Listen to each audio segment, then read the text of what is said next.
تمہاری زندگی میں کبھی کبھار ایسا وقت آ جاتا ہے کہ ہر طرف سے امیدیں ختم ہوتی دکھائی دیتی ہیں۔ تم آگے کی طرف بڑھتے ہو لیکن تمہاری آزمائش تمہیں 10 قدم پیچھے لے آتی ہے۔ تو سنو، اللہ قرآن میں کہتا ہے کہ تمہیں یہ کیا ہو گیا ہے، تم اللہ سے کس وقار کی توقع نہیں رکھتے؟ اور اگر آج تمہیں زندگی کی ہر شے بکھرتی ہوئی دکھائی دے رہی ہے اور جو دعا تم نے اللہ سے مانگی اس کی قبولیت کا کوئی اشارہ نظر نہیں آ رہا، تو سنو، تمہاری زندگی میں آنے والا ہر مشکل امتحان تمہارے لیے کسی بہتری کے لیے آتا ہے۔ اور یہ بات یاد رکھنا کہ وہ رب تمہاری بہتری کے لیے تھوڑی تاخیر ضرور کرتا ہے، مگر وہ رب تمہیں کبھی بھولتا نہیں۔ اور اللہ تم تک تمہاری طلب تب لاتا ہے جب تم اس کی طلب کے علاوہ ہر طلب کو چھوڑ دیتے ہو۔ اور کبھی سوچنا کہ کیا وہ قبولیت کا وعدہ کر کے بھول سکتا ہے جس کے وعدے سچے اور دائمی ہیں؟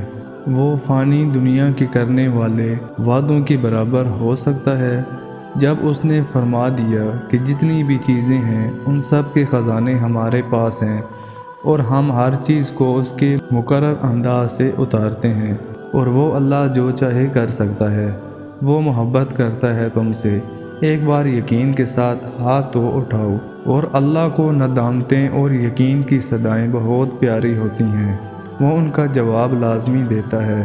رسول اللہ صلی اللہ علیہ وآلہ وسلم نے فرمایا کہ تمہارا رب بڑا شرم و حیا والا ہے، اسے شرم آتی ہے کہ بندہ اس کے سامنے ہاتھ پھیلائے تو وہ انہیں خالی ہاتھ لٹا دے۔ اور جو وقت تہجد اللہ رب العزت کو اپنے دل کا حال سناتے ہیں تو اللہ رب العزت بھی ان کے دل کو بے حال نہیں رہنے دیتا۔ جن چیزوں کا تم دنیا سے پردہ رکھ لیتے ہو ان چیزوں کو اللہ رب العزت کے سامنے بے پردہ کرتے ہو۔ جو باتیں تم کسی کو نہیں بتاتے وہ باتیں جب اللہ رب العزت کو بتاتے ہو وہ خوش ہوتا ہے، کیونکہ فرض نمازوں میں اللہ رب العزت تمہیں پکارتا ہے، اپنے پاس بلاتا ہے، پھر تم اس کی جانب جاتے ہو، لیکن تہجد میں تمہارے دل کی تڑپ تمہیں اس تک لے جانے پر مجبور کر دیتی ہے۔ اور جب تمہارا دل تمہیں اللہ رب العزت کے روبرو لے جاتا ہے تب وہ اللہ تمہیں تھام لیتا ہے۔ ہزاروں سوئے ہوں میں جب ایک بندہ تکلیف کے مارے جاگ رہا ہو، وہ کیسے اس بندے کو تڑپتا ہوا چھوڑ سکتا ہے جو اپنی نیند قربان کر کے اس رب کعبہ سے کچھ طلب کرنے آیا ہو؟ تو اللہ رب العزت کیسے پھر اسے خالی ہاتھ جانے دے سکتا ہے؟ لاڈلی عبادت تک تو وہ اپنے لاڈلے بندے کو ہی بلاتا ہے، اور جب وہ کسی چیز کی فرمائش کرتا ہے تو وہ فرمائش ہر حال میں پوری ہو کر رہتی ہے۔ جو ہاتھ تہجد میں دعا کے لیے اٹھائے جاتے ہیں وہ کبھی ٹھکرائے نہیں جاتے، اور ایسا نہیں کہ نصیب کا لکھا بدل نہیں سکتا، جو چھن گیا وہ اب واپس مل نہیں سکتا۔ جو چیزیں اللہ نے تمہارے لیے لکھ دی ہیں نا، اگر ساتوں آسمان اور ساتوں زمین کی ہر شے ایڑی چوٹی کا زور بھی لگا لے تب بھی اس راہ میں کوئی رکاوٹ نہیں بن سکتی۔ اور یاد رکھنا کہ ہر صبر کی ایک کہانی ہے، ہر دعا کی ایک منزل بھی ہے۔ یہ نہ سوچنا کہ تمہارا یہ صبر بغیر پھل کے ہی رہ جائے گا، کبھی یہ گمان نہ کرنا کہ تمہاری دعائیں ضائع ہو جائیں گی۔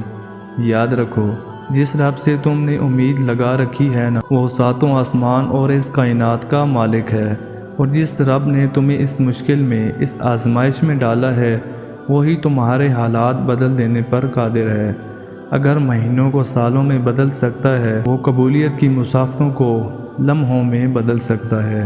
اور بے شک جب اس مہربان رب کی رحمت آسمان سے اترے گی، تمہاری زندگی ایسے روشن ہو جائے گی جیسے ہر رات کے بعد صبح روشن ہوتی ہے انشاءاللہ۔